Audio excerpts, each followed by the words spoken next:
I'm your host today, Justin Campbell. I'm here with the amazing Jordan, and you're on our new set for Two Ferns. Welcome, Jordan. How are you doing today? Doing good, Justin. Thanks for having me. You're welcome. So today we are going to talk about what's happening in the market. So Jordan, why don't you tell me how's business, what are your showings looking like, and what's happening in the market?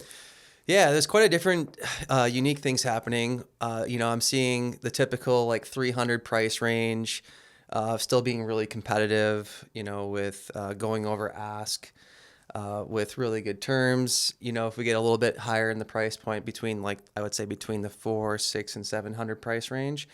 Kind of a little bit slower on the market side, kind of depending on the area and the house. Well, I think, just to kind of delineate that, at $300,000, 100% of the buyers in the market can afford 300, right? Because there really is no houses under 275, 280 is kind of the floor for what I would consider, like, not saying there isn't 200, but as far as like livable, move-in ready, Twin Cities, probably the floor is going to be about 285. So when we talk about like a $300,000 house, 100% of people who are purchasing today can afford that house. So there's a ton of pressure on those homes. Oh, for sure. And I think even with like the rumored rate drops coming, a lot of people are kind of jumping in, anticipating that if they get a house at 300, that even though it's affordable, they're going to get a better deal on it as well. So I think I'm probably seeing a little bit more stagnant or kind of hold back buyers at the 400 to 600 range because they actually do want to see that price drop come true. So I would anticipate, we're going to see probably some more heavy hitters coming on the buy side, come September and October. And if we do, and I talk about this in other videos as well, is if we start seeing rate cuts, my anticipation that we are going to see more sellers coming on the market because they're going to be like, they're holding off. If you got a 2 or 3% rate, there's a lot of people who are like, I'm not going to upgrade at this time because I got such a low mortgage. So if you're a buyer and you're thinking, hey, I'm going to hold off until the rates drop, just keep in mind that everybody else is going to do the same thing. So you may almost end up in the same spot, or worse, you could end up paying more. So I think like we kind of go back and forth on whether now is the best time or later is the best time. I think sooner is always better than later, right? Yeah, I think right now we've already have the preemptive rate cut drop buyer pool come in, trying to get a house under contract, and then hopefully the mortgage rates will drop by the time their contract is supposed to close.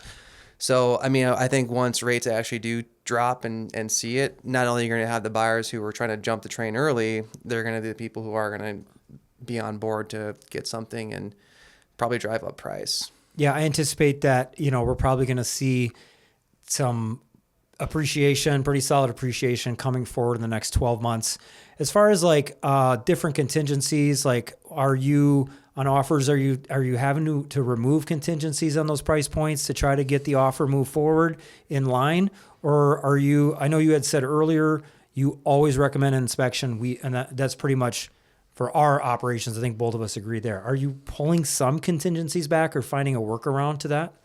Yeah, I think especially like the 300 price point, if we're seeing 4 or 5 offers on a property, I'm probably recommending, non-contingent inspection where, we have the opportunity to go through, see what's going on in the house, figure out how to operate, see how the furnace works, just get a general rule of thumb of what's going to happen with the house. But the buyers must know that it's nice that you got the opportunity to get it, but you're going to be moving forward with it regardless. Have you tried doing like the hard pass on those where you say, oh, we're only going to pull out if it's only going to be a cancellation, or we're not going to negotiate?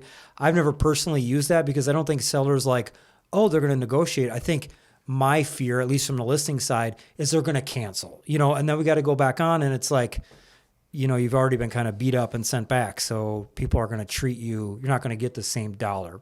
You could still get a good outcome, but I don't think it'll be as good as that first one. So do you do the hard pass, or do you try to say, we'll accept the condition no matter what? I think it's really dependent upon the house. If I have like a really old 1900 house, there's going to be unknown issues. One thing that I just ran into this weekend was a sewer. And anything that's older than 1960s or 70s, I usually recommend looking at the sewer. Yeah. So, or if you're going to buy a house and you're okay risking the condition of that sewer without knowing, if we see 4 or 5 offers on a property, you might just want to put that back on your back pocket that the sewer might need to be checked out. Yeah. And then you had mentioned you did, prior to negotiating a sale, you actually had a sewer scope done. You hired somebody to come out and do the scope so that you could come in non-contingent. Obviously, it's not going to work in every case. Some sellers that you do need to get permission to open up that sewer access. But if you can get that, I mean, trying to be proactive around some of these things, did it work? Unfortunately, it didn't, but in a good sense, I would say. Because you dodged a bullet. We ended up getting more information than the average buyer would know when they're offering on a property. In this certain case, we actually had the sewer come back, with some issues, and it was going to be a pretty hefty bill from like $8,000 to $10,000. We kind of adjusted our offer, and we actually didn't end up getting the property. So now it's bad that we lost, but it's also good that my buyer doesn't have to take on that $8,000 to $10,000 bill when they purchase their home. So there is some upside there. I think it's meant to be. I don't necessarily believe to some extent that there's like some higher power or you get the right house because of it. But I do think there is some sort of energy relatable to why things happen, why they don't happen, and where if you lose or you miss out, I think sometimes it's a positive, in my opinion. I think in that situation it's more of a positive to not win that property, because you could buy a better property with the same dollar figure, in my eyes, and hopefully the buyer understands too. So if you're out there and you're shopping for a house and this sort of situation comes up, or if you have information and you're okay with losing based on the price, let another buyer take it. Yeah. I recommend that. I'm not a big fan, if you've worked with me, not a big fan of going over. I like to come under a list price. That isn't always the case, but you can be very specific and targeted. We talked a little bit about commuting, right? So people, a lot of times when they look at where they're going to live, it's based on where they work, right? So if you're working downtown Minneapolis, you're going to want to be in one, maybe an inner, potentially outer ring suburb might be a limitation for you.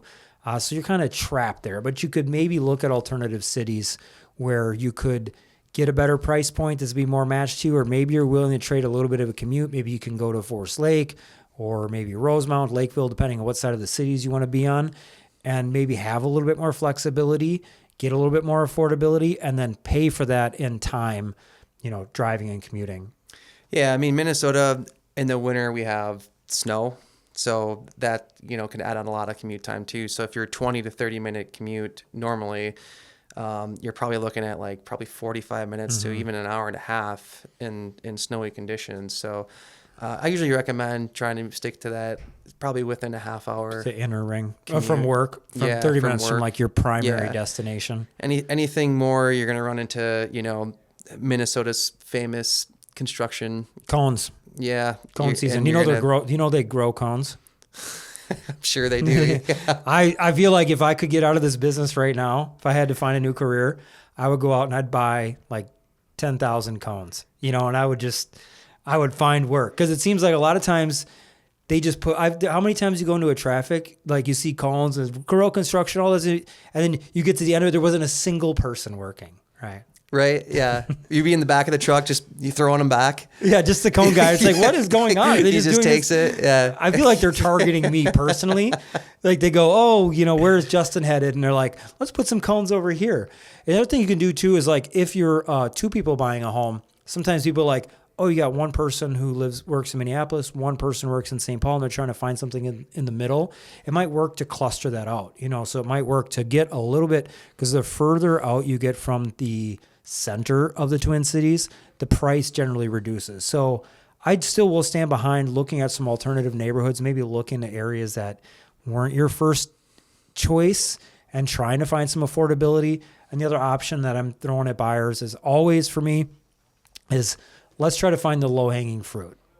I think if you're losing in multiples, if there's a lot of houses that you're missing out on, let's just skip the opening weekend. I know people hate to hear that, but if you can look at homes that have been on the market 10 days, just look at everything in your ring that's been on the market 10 days and start there, you're not gonna have to compete with other people. And that's so important in this market, because we want to compete with the seller. we don't want to compete with another buyer because that's not a very good, imagine if you're on a date and it was like your first date with you're married, right? Your first date with your wife and there's two guys there. It's just you and some other guy. And you're like, and she's like, hey, well, what do you have to offer, Jordan? The other guy's like, well, I have this, like. Yeah, it definitely adds to the stress of buying a house, right? Or in this case, in my scenario, or I'm using finding your wife. relationship. Yeah, it's, just like those dating shows that they have. Like, I don't know how they do it. That's got to be just so stressful that you're going on you're competitively dating for the same person. It's like you got to keep upping the ante. And Yeah. I don't think that is going to be, I don't recommend that. So you said a little bit about like those higher price points, $500,000, $600,000, $700,000, $1 million. It seems like for those really great properties, they're still selling super fast. Yeah, the $1 million plus range seems to be a lot faster and getting off market a lot quicker than what we've seen in the past. I don't know if it is because of that potential rate cut or if, the winter's coming and there's just such low inventory that, people who are in that price point just want to get something. They could also be, if you have more money, you're less impacted by your monthly costs, because you have more flexibility built in. So if you're looking at $1 million or $2 million or whatever, you have a little bit more flexibility built into your income that you can absorb those costs. But there's still properties out there. There's still opportunity that happens. But again, it comes to those properties that there's some sort of functional obsolescence there that isn't going to work for everybody, but it will work for you. And maybe it's like, oh, this thing needs to be added or it needs landscaping, and kind of accepting that responsibility might be a good option for you. Yeah, I would agree. All right. Well, thanks so much. I hope you guys enjoyed this market report today. Jordan, thanks for coming on. Yeah, thank you, Justin. And we'll see you in the next episodes of Two Snake Plants.